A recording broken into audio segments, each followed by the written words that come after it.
അസ്സലാമലൈക്കും. ഹായ്, നമസ്കാരം. റിയൽ ഹോമിൻ്റെ പുതിയൊരു വീഡിയോയിലേക്ക് എല്ലാവർക്കും സ്വാഗതം. അതെ, തോർത്തുമുണ്ടൊക്കെ കുറച്ച് ദിവസം കഴിയുമ്പോൾ കറുത്ത് ഒരുമാതിരി ആയിട്ടുണ്ടാവില്ലേ. നമ്മൾ കല്ലിലും അവിടെ ഇവിടെ ബ്രഷൊക്കെ ഇട്ട് ഒരുതിയിട്ട് വെളുപ്പിക്കാൻ നോക്കും. പക്ഷേ അത് പരമാവധി വെളുത്താലും അത്ര വെളുക്കില്ല. അതൊന്നും ഇല്ലാതെ എങ്ങനെ നല്ല നിറം വെപ്പിക്കാമെന്നാണ് ഈ വീഡിയോയിലൂടെ കാണിക്കുന്നത്.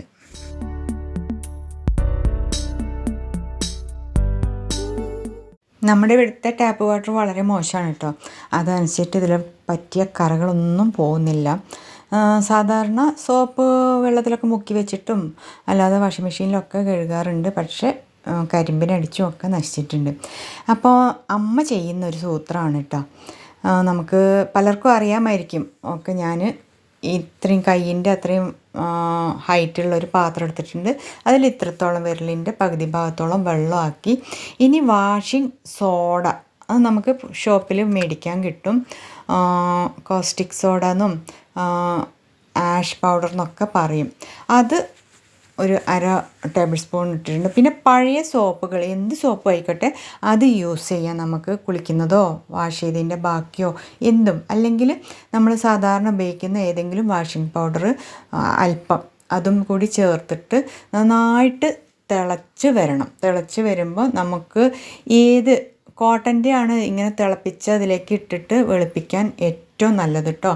അപ്പോൾ കോട്ടനായ, അതായത് തോർത്തുമുണ്ട്, നമ്മളിതിൽ മുക്കി നന്നായിട്ട് ഒരു 5 മിനിറ്റോളം ഒന്ന് തിളച്ചതിന് ശേഷം സ്റ്റവ് ഓഫ് ചെയ്യാം. ഓക്കെ, നന്നായിട്ട് മുങ്ങിയിരിക്കണം. ഓക്കെ, ഒരു ഭാഗം നന്നായിട്ട് അതിലേക്ക് അമർന്നിരുന്നതിന് ശേഷം അതൊന്ന് മറിച്ചിട്ടിട്ട് അടിയിലുള്ള ഭാഗം മേലെ വരത്തക്ക വിധത്തിലും നമുക്ക്, അതായത് മേലെയുള്ളതും കൂടി അടിയിലോട്ട് പോയിട്ട് അടിയിൽ ആ സോപ്പൊക്കെ കിടപ്പുണ്ടാവുമല്ലോ, അതൊക്കെ നന്നായിട്ട് ഇതിൽ പിടിച്ച് ആ കറയൊക്കെ നന്നായിട്ടൊന്ന് ഇളകി വരണം. തുരുമ്പിൻ്റെ കറിയും എല്ലാം ഉണ്ടാവും. ടാപ്പ് വാട്ടർ അല്ലേ, അപ്പോൾ പോകാൻ ഇത്തിരി വിഷമമാണ്. നമുക്കിവിടെ കല്ലോ ഒന്നുമില്ല. പിന്നെ ബ്രഷ് ഇട്ടിട്ട് എത്രമാത്രം ഒരുതും. അതുകൊണ്ട് അതൊന്നുമില്ലാതെ ഈ രീതിയിലൊന്ന് ക്ലീനാക്കാൻ നമുക്ക് ട്രൈ ചെയ്യാം. ഇനി അല്പം ചൂടുവെള്ളം തന്നെ ആയാലും കുഴപ്പമില്ല, പച്ചവെള്ളം ആയാലും കുഴപ്പമില്ല. പക്ഷേ നമ്മൾ ചൂടുവെള്ളത്തിലാണ്. പിന്നെ കൈ തൊടാതെ നോക്കണം. ഗ്ലൗസ് ഉണ്ടെങ്കിൽ ഗ്ലൗസ് യൂസ് ചെയ്യാം. കാരണം കോസ്റ്റിക് സോഡയല്ലേ, അത് ചിലപ്പം കൈ പൊള്ളാൻ സാധ്യതയുണ്ട്. അപ്പോൾ നമുക്ക് കൈ തട്ടാത്ത വിധത്തിൽ എന്തെങ്കിലും കൊണ്ട് നമുക്ക് ഇതൊന്ന് നന്നായിട്ടൊന്ന് ഒലുമ്പി എടുക്കാം, ഒരു 2-3 തവണ. പിന്നെ നല്ല വെള്ളമാകുമ്പോൾ നമുക്ക് നമ്മുടെ കൈ തന്നെ യൂസ് ചെയ്യാൻ, കുഴപ്പമില്ല. നന്നായിട്ടൊന്ന് ഒലുമ്പി എടുക്കുന്നുണ്ട് കേട്ടോ. എങ്കിലും ചില ഭാഗത്ത് കരിമ്പിന് അടിച്ച അടയാളമൊക്കെ അതുപോലെ കിടപ്പുണ്ട്. അതിന് നമ്മൾ കാണിക്കുന്ന സൂത്രം എന്ന് വെച്ചാൽ, ഏതായാലും ഇതൊന്ന് ഒലുമ്പി നന്നായിട്ട് എടുക്കട്ടെ. പിന്നീട് അല്പം വെള്ളമാക്കി ഈ തോർത്തുമുണ്ട് ഒന്നുകൂടി മുക്കി വെക്കണം. കണ്ടില്ലേ, കുറച്ച് കരിമ്പനൊക്കെ അടിച്ചതുണ്ട്, കുറച്ചൊന്നല്ല, നന്നായിട്ടുണ്ടല്ലേ. അപ്പോൾ ആ വെള്ളത്തിലോട്ട് നമുക്ക് അല്പം വിനീഗർ ഒഴിച്ചു കൊടുക്കാം, സുർക്ക.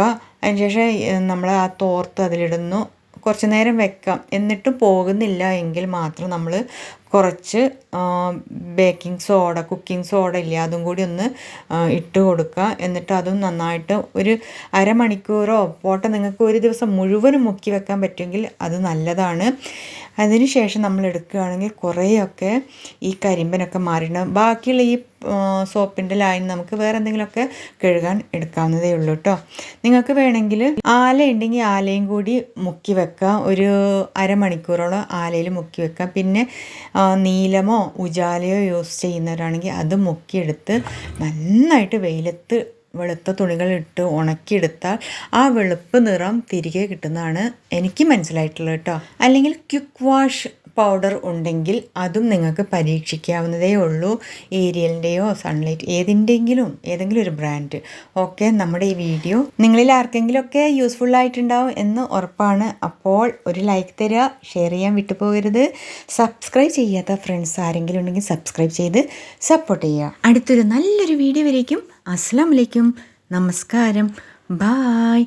Thank you for watching my video.